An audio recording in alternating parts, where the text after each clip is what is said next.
MK Modi learning management system में आपका स्वागत है। यदि आप फाइल पे क्लिक करें तो इसमें फाइल से रिलेटेड बेसिक ऑप्शंस आपको मिल जाएंगे। इनमें सबसे पहले जो बेसिक ऑपरेशंस हैं उनकी जानकारी हम ले लेते हैं, जैसे सेव। आपके पास जो फाइल है अब उसे दोबारा प्रयोग करने के लिए अपने कंप्यूटर में सेव कर सकते हैं। सेव पे क्लिक कीजिए। जैसे आप सेव पे क्लिक करते हैं इसमें आपके पास एक बॉक्स ओपन हो जाता है जिसमें काफ़ी सारी जानकारी अवेलेबल है, जैसे कि आप अपनी फाइल इस वक्त कहाँ सेव कर रहे हैं। तो ये आपको जानकारी दे रहा है कि कहाँ फाइल आपकी सेव हो रही है पाथ वाइज। जो लेफ्ट पेन है आपका उसमें देखिए यहाँ पे आपकी ड्राइव्स की जानकारी है। डी पे डाटा रखना चाहेंगे या ई पे या सी पे। तो मान लीजिए मैं अपनी फाइल की जानकारी डी में एक पर्टिकुलर फोल्डर है कंप्यूटर एग्जाम्पल्स के नाम से, उसमें एक्सेल एग्जाम्पल्स के नाम से फोल्डर है, उसमें रखना चाहता हूँ। और फाइल का नाम जो मैं देना चाहता हूँ वो दे सकता हूँ। फाइल नेम के बॉक्स में मैंने अपने फाइल का नाम दे दिया और जैसे ही मैं सेव पे क्लिक करता हूँ मेरी फाइल सेव हो जाती है। फाइल सेव होने के पास ये जो नाम है मेरे पास ऊपर इस तरफ दिखाई देता है कि ये मेरी फाइल सेव हो गई है। इसी तरह से मैं सेव एज कर सकता हूँ, इसी फाइल को किसी दूसरे नाम से सेव कर सकता हूँ। एक तरह से आप ये कह सकते हैं कि डुप्लीकेट कॉपी बना सकता हूँ। सेव एज माई फाइल 1 के नाम से सेव कर देता हूँ। इस तरह से फाइल पे ओपन का ऑप्शन भी अवेलेबल है। आप चाहें तो किसी दूसरी फाइल को खोल सकते हैं जो आपने पहले से सेव की हो। ओपन पे क्लिक करें। हमारे पास काफ़ी सारी फाइल्स अवेलेबल है ये एक्सेल की। तो जो फाइल मैं क्लिक करके ओपन करना चाहता हूँ उस पर क्लिक करके ओपन कर दें। देखिए मेरे पास पूरी जानकारी अवेलेबल हो जाएगी उस फाइल की। ऊपर हमारे पास नाम भी बदल जाएगा उस फाइल का। तो इस तरह से आप प्रयोग कर सकते हैं दूसरी फाइल। इसके अलावा किसी फाइल को बंद करना है तो क्लोज से बंद कर सकते हैं। आप यही काम यहाँ से भी कर सकते हैं इस क्रॉस एरो से। यदि आप ऊपर से बंद करते हैं तो पूरा एक्सेल एप्लीकेशन ही बंद हो जाएगा आपका। नीचे से बंद करेंगे तो पर्टिकुलर वर्कबुक जो आपकी फाइल है वो बंद होगी केवल। रीसेट इन्फो में आपके पास जानकारी दी गई है आपके बेसिक फाइल के बारे में। ये फाइल किसने बनाई, कब बनाई, ये साइज दिया गया है फाइल का, कब मॉडिफाई किया इसको, प्रिंटेड हुई है या नहीं, इस तरह से जानकारी। और इसके अलावा इसमें काफ़ी सारे ऑप्शंस भी हैं जो protect workbook, check for issues, manage versions, इस तरह की जानकारी भी यहाँ अवेलेबल है। रिसेंट में हमारे पास मैंने थोड़ी देर पहले या कुछ समय पहले जो फाइलें खोली हैं उनकी जानकारी यहाँ अवेलेबल है। और ये सभी रिसेंट वर्कबुक्स हैं जो मेरे पास खुली है अभी थोड़ी देर पहले। इसी तरह से जिन जगह मैंने अपना जो बुक सेव किया है उनकी जानकारी भी रिसेंट प्लेसेस में अवेलेबल है। नेक्स्ट टैब न्यू है। न्यू पे क्लिक करते ही मेरे पास यहाँ पे नेक्स्ट ऑप्शन न्यू है।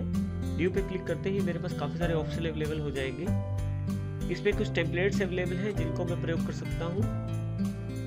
रिसेंट टेम्पलेट्स है, सैंपल टेम्पलेट्स और ब्लैंक वर्कबुक जो कि बिल्कुल खाली बुक होती है उसका प्रयोग कर सकता हूँ। और मैं चाहूँ तो ऑनलाइन काफ़ी सारी इंफॉर्मेशन अवेलेबल है office.com पे, उनका प्रयोग भी मैं कर सकता हूँ अपनी शीट्स को तैयार करने में, अपने डेटा को तैयार करने में। ब्लैंक वर्कबुक तैयार करने के लिए मुझे यहाँ क्रिएट पे क्लिक करना पड़ेगा। जैसे मैं क्रिएट पे क्लिक करता हूँ मेरे पास बिल्कुल ब्लैंक वर्कबुक अवेलेबल हो जाएगी जो कि एक नई फाइल के रूप में है।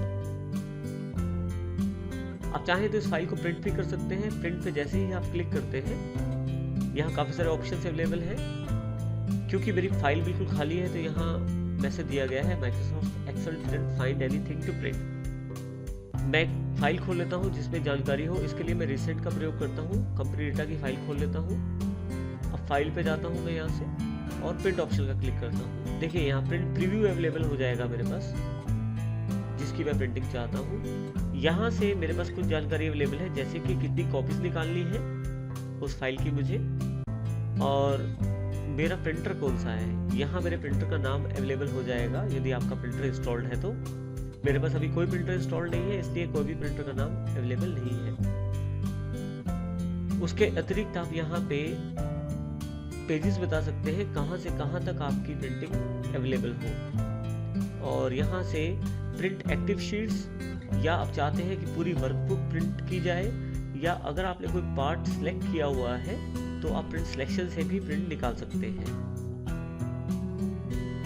इसके अतिरिक्त कोलेटेड ऑप्शंस अवेलेबल हैं जिसमें आप सेट वाइज डेटा निकाल सकते हैं। जैसे कि आपके पेजेस, जैसे यहाँ हमारे पास 9 पेज दिखाए गए हैं फाइल में, तो अगर मैं कोलेटेड ऑप्शन ऑन करता हूँ तो पहले एक सेट निकलेगा 1 से 9 पेजेस का, फिर फिर दूसरा सेट 1 से 9 पेजेस का।